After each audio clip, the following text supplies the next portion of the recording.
Bonsoir. Bonsoir mes chers amis, bonsoir. Vous êtes nombreux ici ce soir à nous l'avoir demandé. Vous êtes aussi quelques-uns à l'avoir redouté.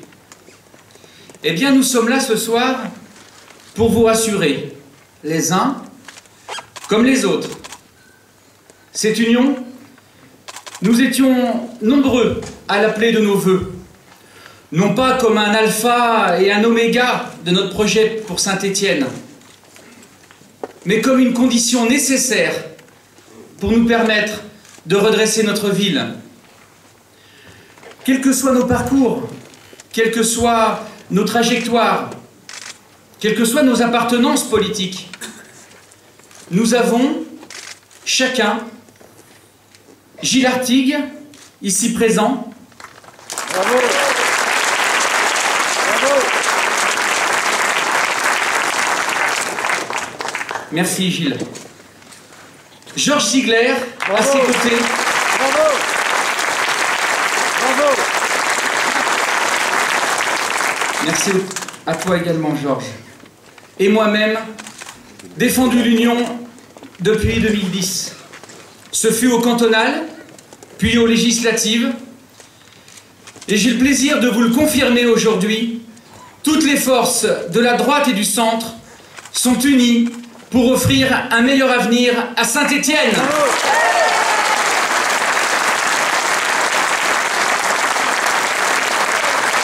Merci à tous les deux et merci à vos équipes. L'intérêt général a été supérieur à toute autre considération. À ceux qui nous l'ont demandé depuis des mois, je vous dis que nous vous avons écouté. Vous avez raison. L'union n'est pas une option, elle est une nécessité. Ce que nous avons fait entre l'UDI et l'UMP, c'est une première étape vers le rassemblement plus large de tous les Stéphanois. Le chantier qui nous attend pour relever Saint-Étienne est immense. Et c'est avec le soutien de toutes les forces stéphanoises, de toutes les volontés, que nous réussirons. Alors face au sectarisme qui a marqué ces 6 dernières années, nous présenterons des visages ouverts, accueillants, volontaires, déterminés, convaincus que l'intérêt général de notre ville est bien supérieur à tout le reste. Et à ceux qui ont pu le redouter, et je peux les comprendre, je vous demande de regarder l'avenir. Je vous demande de vous concentrer sur ce qu'il reste à faire, sur les atouts et les chances de Saint-Étienne de présenter demain un autre visage, celui de la réussite, celui de l'exemplarité, celui de la solidarité, celui de l'exigence, celui de l'ambition. Bravo. À vous tous, je vous dis, faites-nous confiance. Je vous dis, croyez en nous. Laissez une chance à Saint-Étienne. Sans union, sans le choix de notre équipe, dès le premier tour, c'est permettre au maire sortant de continuer la mise à mort de Saint-Étienne, avec l'aide du Front National. Est-ce que c'est ce que vous voulez? Non. C'est donc ensemble, unis, rassemblés derrière nos valeurs et notre projet, que nous pouvons dire stop au déclin de notre ville, qui s'affiche chaque jour davantage sous nos yeux. Depuis 2 ou 3 ans, les Stéphanois ne reconnaissent plus leur ville. Et nous voulons retrouver un Saint-Étienne gagnant, une métropole qui compte, des Stéphanois heureux de vivre dans leur ville. Comment vais-je faire? Comment allons-nous faire? Comment allons-nous proposer aux Stéphanois? Avant de répondre à cette question, permettez-moi tout d'abord de remercier nos amis ici présents. Bien entendu, Michel Tabarot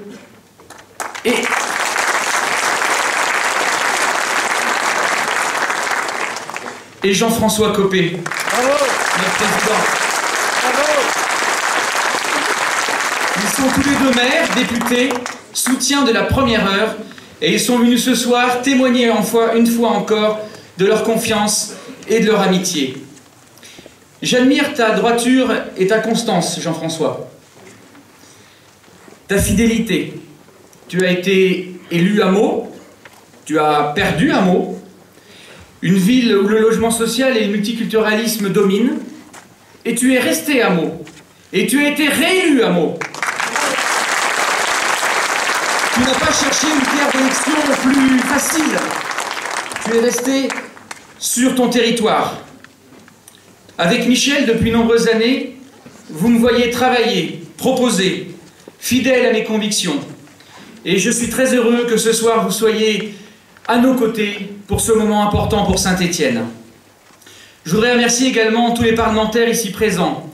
Françoise Grostel, bien sûr, avec qui j'ai commencé la politique il y a un peu plus de 20 ans. Avec Dino Cinieri, qui a été un soutien indéfectible dans cette démarche. Yves Nicolin, bien sûr, qui a également contribué au rapprochement des familles politiques. Et Paul Salène, toujours présent dans nos combats communs et qui connaissent la valeur des mots engagement et fidélité. Merci également à Patrick Labaune, qui nous vient de Valence, dans la Drôme, et qui est déjà venu à Saint-Étienne, souvenez-vous, il y a quelques mois, pour travailler avec nous, et qui déjà s'était fait une idée de la ville, quand en nous rejoignant dans la salle de réunion, il avait pris un taxi. Un Stéphanois, c'est vrai. Il demandait sa route en voiture, et Stéphano lui a dit, vous avez qu'à me suivre, je vais vous montrer le chemin. Et il lui a dit, mais je vous préviens, il va falloir vous accrocher, parce que alors, depuis 2008, pour trouver sa route, c'est une catastrophe.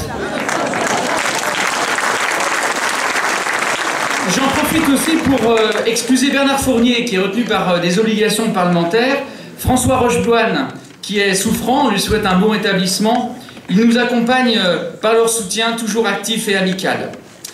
Merci également à Bernard Bonne, qui dans son rôle de président du Conseil général assume une tâche difficile, mais qui sait aussi démontrer son soutien actif aux candidats de sa famille politique.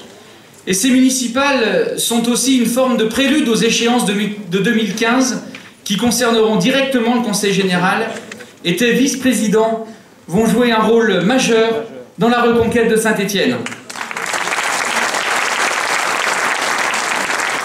Merci également à tous mes amis centristes ici présents, représentés notamment par Paul Corrieras et Michel Béal, qui ont fait un choix courageux. J'y reviendrai tout à l'heure.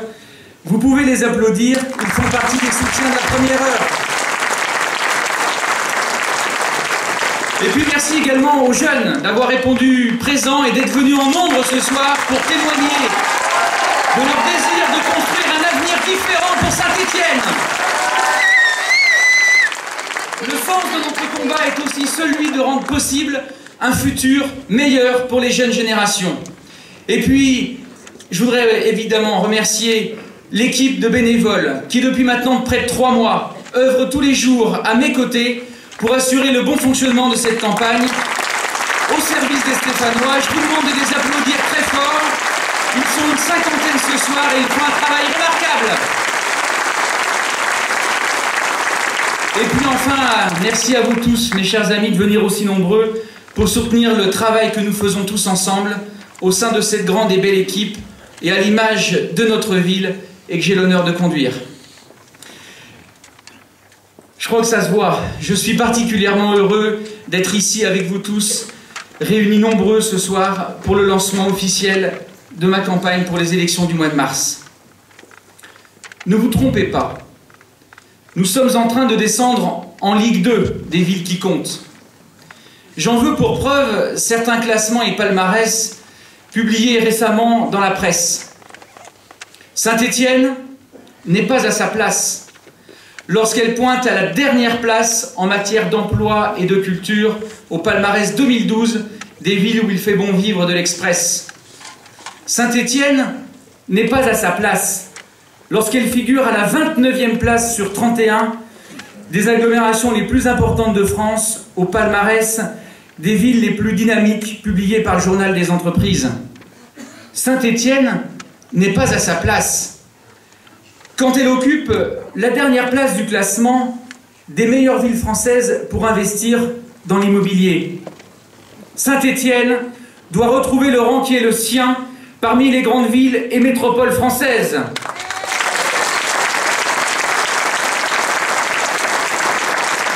Je refuse de voir notre ville poursuivre un déclin qui hypothèque son avenir et le bien-être des Stéphanois. Tout ceci parce que le maire sortant n'a aucune vision pour l'avenir de la ville.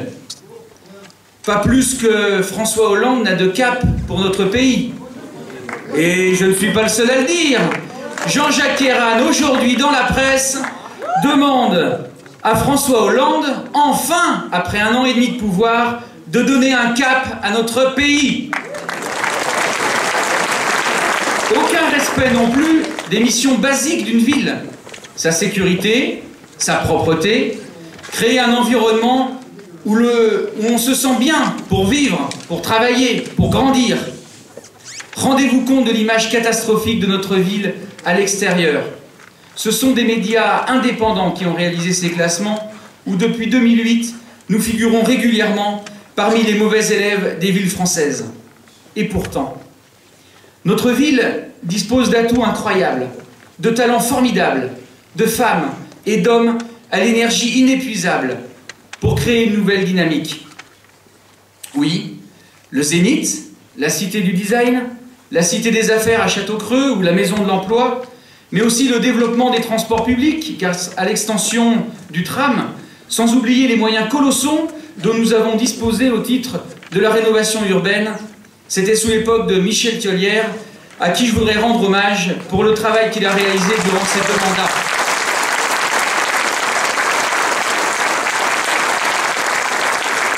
La Cité du Design est un peu endormie.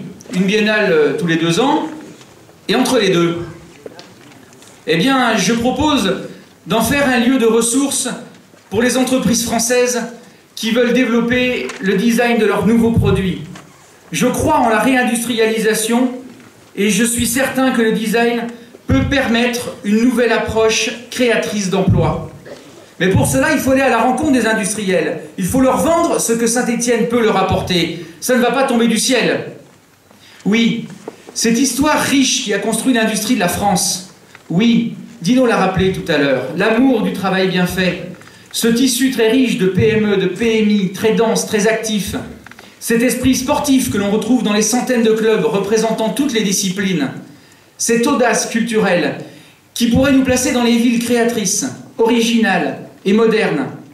Je veux que Saint-Étienne devienne le creuset de la création et de l'épanouissement culturel, par ses nombreux groupes de musique, par exemple, par ses artistes peintres, ses sculpteurs, ses écrivains, son opéra, son théâtre et son école de formation des comédiens. Je veux retrouver ces créations aussi dans les quartiers, où la jeunesse vient construire son identité, où la culture se met au service du social. Je veux que nos champions sportifs fassent briller Saint-Étienne et soient de véritables ambassadeurs de notre ville.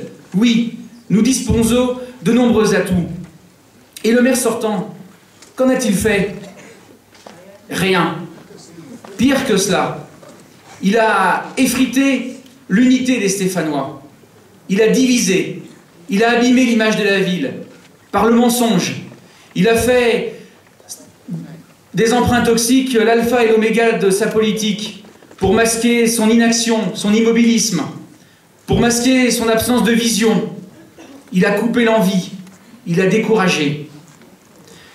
Et puis je vais m'arrêter là parce qu'il paraît qu'aujourd'hui c'est la journée de la gentillesse, donc je vais être clément avec lui.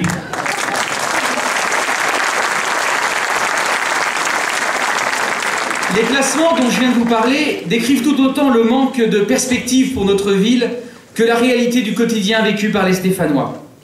Je n'insisterai pas sur l'état de propreté de notre ville, sur l'insécurité grandissante dans nos quartiers, sur la multiplication des pas de porte fermés qui renvoient à une image négative de notre ville et un sentiment d'abandon, quel que soit le quartier. Il assume d'ailleurs ce bilan. Les herbes folles sur nos trottoirs, c'est bon pour l'environnement. Il l'affiche même en 4x3 dans la ville. L'insécurité dans nos rues, Saint-Étienne est la ville la plus sûre de France.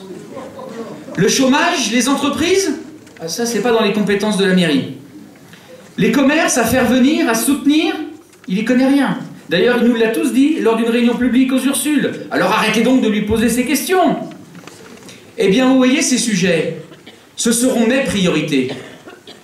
Évidemment, on ne parle pas encore de criminalité à Saint-Étienne comme à Marseille, mais d'une délinquance qui vient pourrir le quotidien des Stéphanois. Des bagarres, la mendicité agressive, des groupes de marginaux avec des chiens, des invectives verbales sur les principales places de la ville. Mais le maire a le moyen d'agir s'il en a la volonté. Je mettrai en œuvre et je ferai appliquer les arrêtés municipaux afin d'en terminer avec cette ambiance délétère.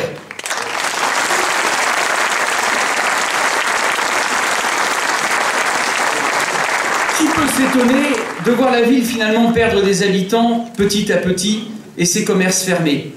Vous ne supportez plus cette ville sale, cette insécurité dans nos rues, cette immigration incontrôlée qui dilue l'âme de notre ville. Saint-Étienne est une ville qui s'est construite avec l'immigration et nous en sommes fiers. Les Italiens, les Portugais, les Espagnols, les Maghrébins sont venus tout le temps développer notre ville et participer à l'essor de notre industrie. Ils sont avant tout stéphanois aujourd'hui. Mais est-ce humain d'attirer toujours plus de nouvelles populations dont on ne sait pas s'occuper et qu'on laisse errer dans notre ville, se débrouiller seul pour survivre? Le maire ne peut rien y faire? Eh bien si, il n'est pas obligé d'accepter sans discuter l'ouverture de nouveaux centres de demandeurs d'asile, comme il l'a fait il y a quelques mois à Bellevue, ou de tolérer des squats que j'ai visités d'ailleurs il y a quelques jours avec Michel Béal, où des hommes, des femmes, des enfants vivent de manière inhumaine. C'est inhumain pour ces populations, c'est insupportable pour le voisinage. Mais par manque de courage, ils laissent la situation s'enliser en rejetant la responsabilité sur l'Europe. Oui, l'Europe doit apporter des réponses, mais pour autant, le maire ne peut pas attendre les bras ballants en attendant que des politiques responsables soient mises en place. Tolérer cela, c'est encourager les réseaux mafieux qui impliquent parfois des enfants. S'occuper du problème, comme j'ai pu le faire il y a quelques années, c'est apporter des réponses individuelles à ces situations, dans l'humanisme et dans la fermeté. Qui paie les conséquences de ce laxisme? Toujours les mêmes, nous tous. Une note d'autant plus élevée qu'elle se double de la hausse de la fiscalité locale. Depuis que les socialistes sont à la mairie, les impôts locaux n'ont jamais été aussi forts à Saint-Étienne. Depuis 2008, les impôts et taxes ont augmenté de plus de 20%. Tant et si bien que Saint-Étienne fait partie aujourd'hui du top 10 des villes françaises où la taxe foncière flambe le plus.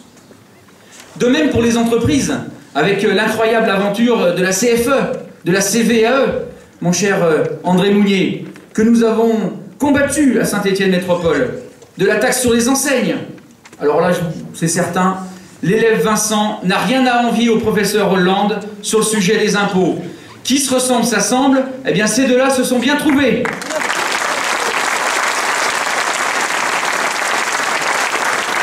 Comme tout bon socialiste qui se respecte, le credo du maire sortant est très simple, je taxe, donc je suis. Pour exister, il doit taxer, sinon il a l'impression de ne rien faire.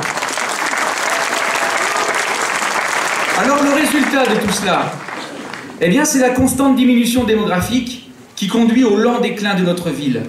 Mais j'aurai l'occasion de revenir sur le sujet, car je suis convaincu, et je veux que vous le soyez avec moi, qu'il n'y a rien d'inéluctable. Cette politique néfaste handicape notre ville. Les entreprises ne trouvent plus à Saint-Étienne ce cadre qui faisait la force de la ville et favorisait leur implantation. Conséquence directe, le chômage pour de nombreux Stéphanois. Nos entreprises peinent à créer des emplois qualifiés. Conséquence directe, les jeunes qui étudient à Saint-Étienne s'en vont dès leurs études terminées. Et pourtant, il y a 20 000 étudiants à Saint-Étienne. Mais où sont-ils? On ne les voit pas. À Toulouse, 90% des étudiants qui viennent y faire leurs études restent et s'installent à Toulouse. À Saint-Étienne, c'est le contraire. 90% des Stéphanois qui font leurs études à Saint-Étienne n'ont qu'une envie, c'est de la quitter. La créativité, cette marque si spécifiquement stéphanoise, est en berne. Conséquence directe, c'est toute la ville qui régresse et recule. Les choix et les politiques menés depuis 2008 par la municipalité socialiste ont tiré notre ville et notre agglomération vers le bas. Ils ont fait fuir les investisseurs et les contribuables. Ils ont pénalisé la compétitivité de nos entreprises, fragilisé nos emplois et, plus grave encore, paupérisé notre ville. Ils ont fait fuir la population. Aujourd'hui, le moment est venu de le dire, de dresser un bilan et de proposer un autre cap, un autre projet et une autre aventure, pour que l'élection du mois de mars soit pour tous les Stéphanois l'opportunité d'un changement fort. Une autre direction est possible pour Saint-Étienne, et chacun d'entre nous, la voie de l'audace, la voie du respect, la voie de l'écoute et la voie de l'initiative. J'ai deux ambitions majeures pour notre ville et pour notre agglomération.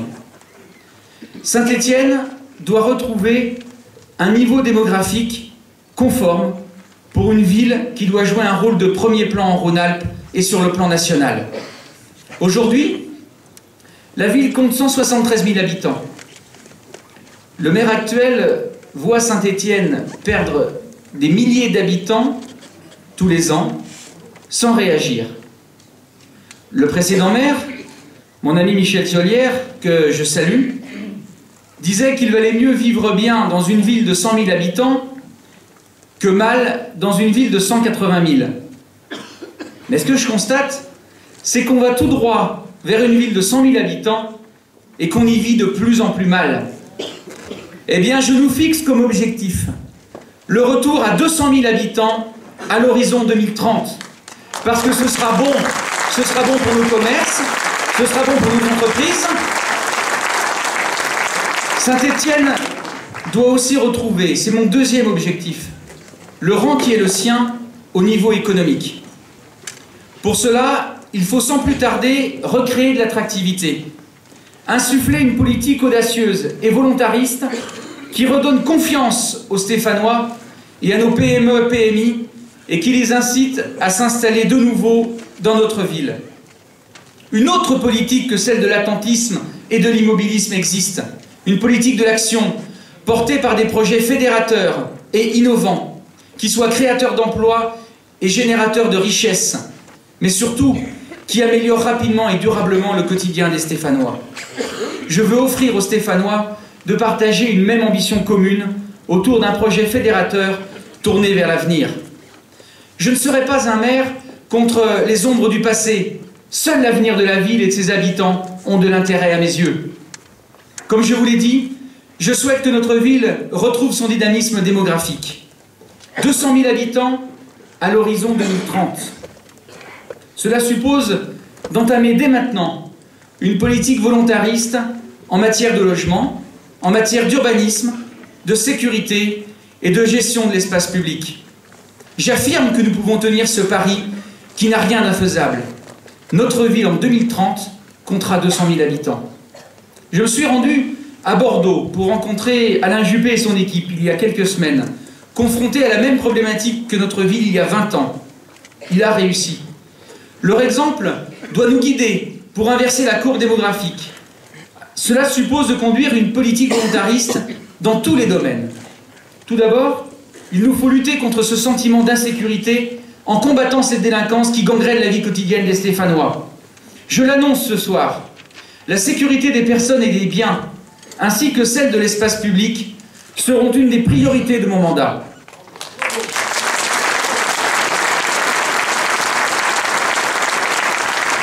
Tolérance zéro pour les actes de délinquance ou pour le comportement inadmissible sur la voie publique, comme l'ivresse, le fait d'uriner dans nos parcs et dans nos jardins et de s'en prendre aux personnes. Cela demande le doublement des effectifs de la police municipale afin d'accroître leur présence sur le terrain. Savez-vous combien de policiers municipaux sont en service dans la ville au moment où nous nous parlons? 9 pour 180 000 habitants. Oui, je le ferai et à masse salariale constante. Cela demande aussi la remise à niveau du parc de caméras de vidéoprotection qui fonctionne qu'à 75% et je doublerai progressivement le nombre de caméras à Saint-Étienne.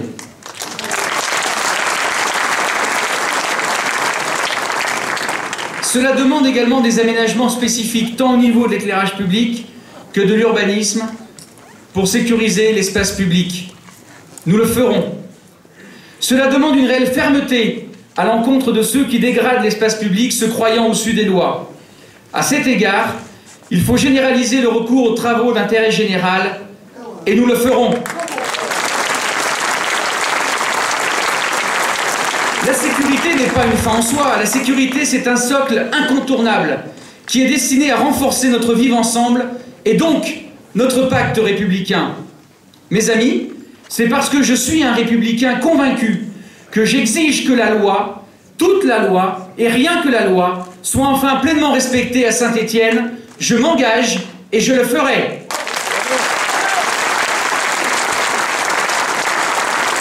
La sécurité, mais aussi la propreté de notre ville. Nous mettrons en œuvre tous les moyens afin de favoriser la gestion de l'espace public. Une nouvelle organisation du service de la propreté de la ville devra être mise en place afin de motiver les agents à rendre un meilleur service en leur donnant les moyens techniques de base qui aujourd'hui ne sont pas fournis. Des sanctions seront prévues pour tous ceux qui dégraderont l'espace public. Une fois de plus, la sanction n'est pas une fin en soi, mais c'est l'ultime argument destiné à crédibiliser les politiques de prévention et de gestion de l'espace public.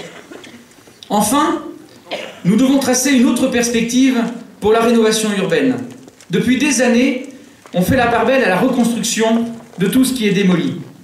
Ce qui tombe doit être immédiatement reconstruit, et si possible en logements sociaux, parce que ça évite de faire l'effort de convaincre des promoteurs immobiliers qu'on a renvoyés chez eux d'ailleurs quand ils s'intéressaient à notre ville, que ce soit à Château-Creux, aux Ursules, au Soleil ou en centre-ville. Eh bien c'est une erreur.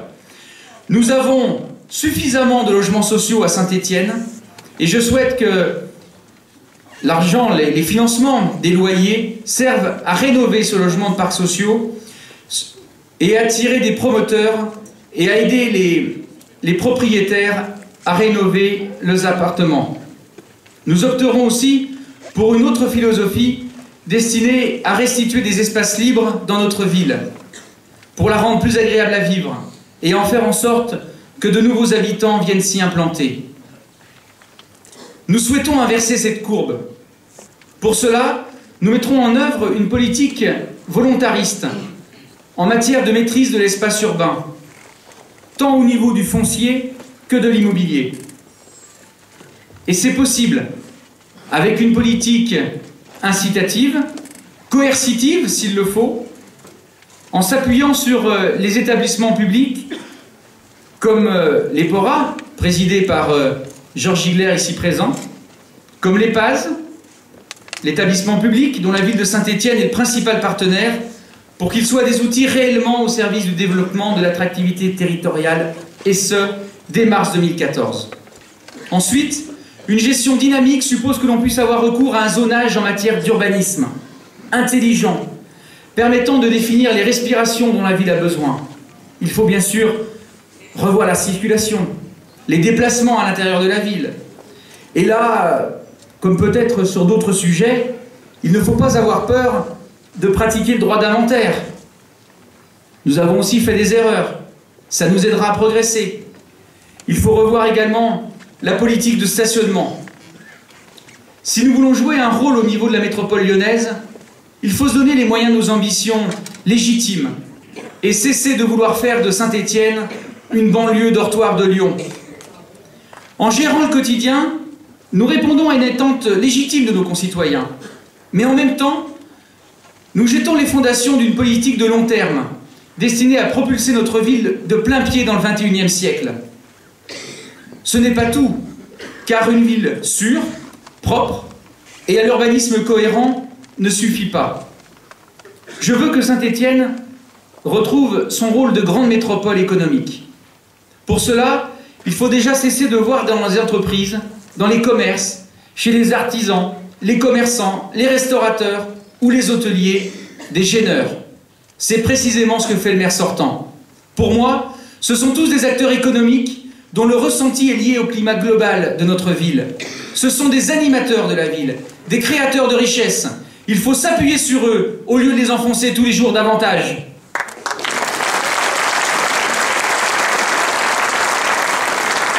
Nos adversaires ne voient le monde qu'au travers de l'immobilisme et de la fiscalité. Ils ne songent jamais à accroître la puissance du moteur. Eh bien, je veux que le moteur stéphanois tourne à nouveau à plein régime pour que notre économie locale puisse créer des emplois durables et non de pâles copies subventionnées avec l'argent public. Je veux un moteur à pleine puissance pour que les artisans, les commerçants, les restaurateurs retrouvent eux aussi le chemin d'une prospérité perdue depuis 2008 suite à une politique municipale qui ne voit en eux que d'horribles capitalistes. Ce sont eux qui créeront la richesse dont notre ville a besoin. J'en ai réuni 200 il y a quelques jours pour dévoiler les grandes lignes de notre programme. L'accueil a été formidable. Ils peuvent compter sur notre soutien car nous avons besoin d'eux pour retrouver l'attractivité de la ville et une animation et un climat plus agréable en ville et dans nos quartiers.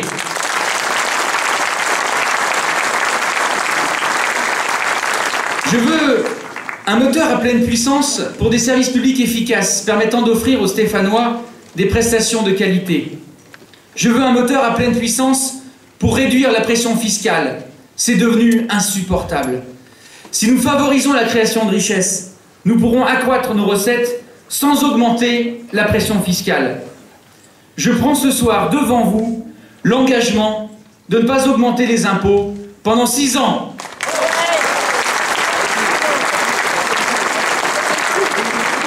Vous ne le savez peut-être pas, mais à Saint-Étienne, nous travaillons désormais 23 jours par an pour payer nos impôts locaux, contre 16 jours en 2008.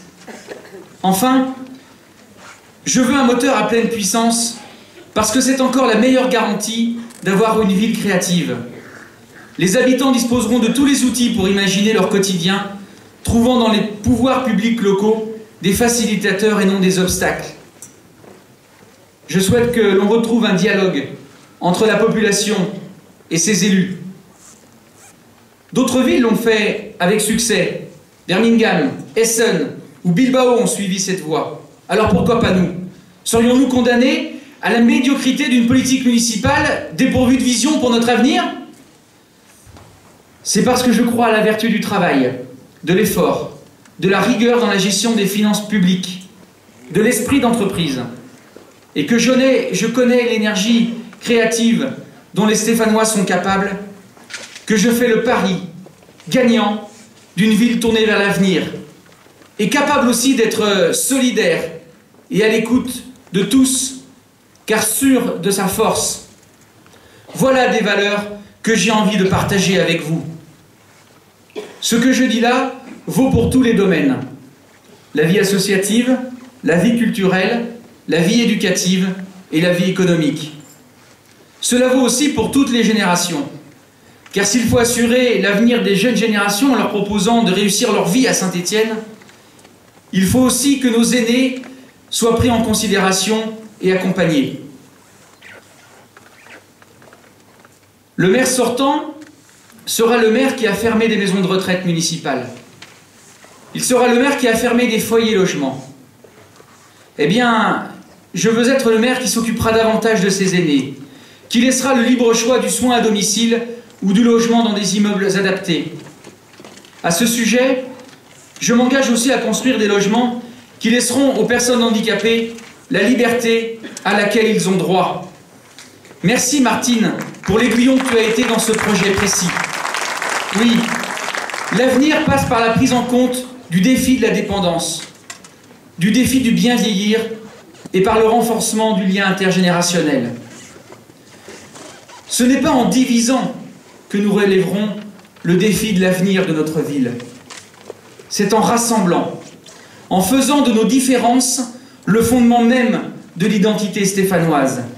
C'est en renouant avec cette tradition locale du rapprochement des différences que nous saurons construire ce socle stéphanois qui nous permettra de regarder ensemble vers notre avenir commun. Un maire doit rassembler, il doit unir, il doit donner un cap, partager. La division serait synonyme de déclin. Non, je ne serai pas le maire d'un clan, mais celui de tous les Stéphanois.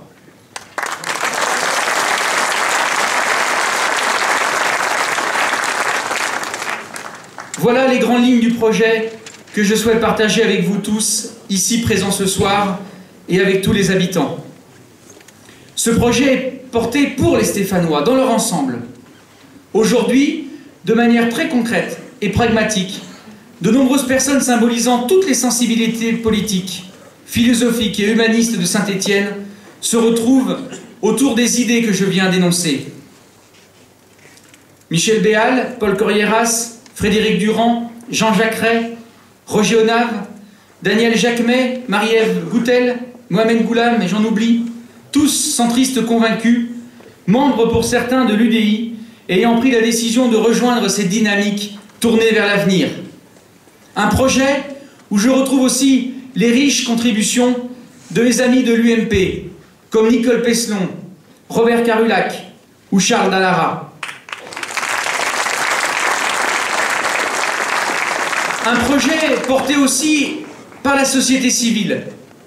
De très nombreux amis ont ainsi œuvré au sein de Saint-Étienne 2014, dont je tiens à remercier le président, Jacques Fraissinet, en lui souhaitant, au travers de Mireille, un très bon rétablissement.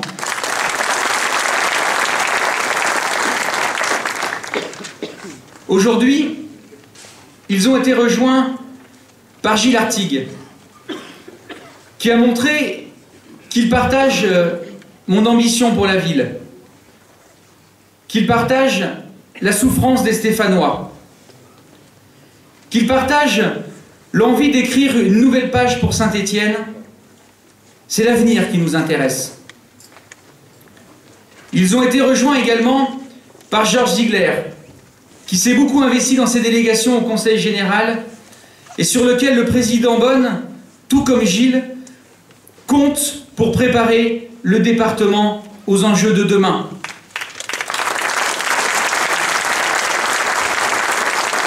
Oui, ensemble, nous travaillons depuis 20 ans.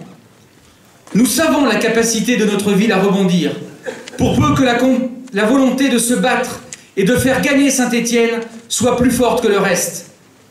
Nos chemins se sont souvent croisés. Bon, il y a bien eu quelques pas de doigts, avec des chemins différents. Car la vie publique, la vie politique nous ont conduits parfois à faire des choix différents. Mais ce soir, nous nous retrouvons pour partager le même combat, la même volonté de servir l'intérêt général de Saint-Étienne et de ses habitants. Mes chers amis, juste avant de conclure, j'aimerais vous faire partager cette citation de Saint-Exupéry. Pour ce qui est de l'avenir, il ne s'agit pas de le prévoir, mais de le rendre possible. Oui, nous souhaitons, avec tous ceux qui sont ici présents, construire un avenir différent pour notre ville. C'est pourquoi nous vous demandons, jusqu'à la victoire, de nous accompagner pour que nous puissions, ensemble, provoquer l'avenir.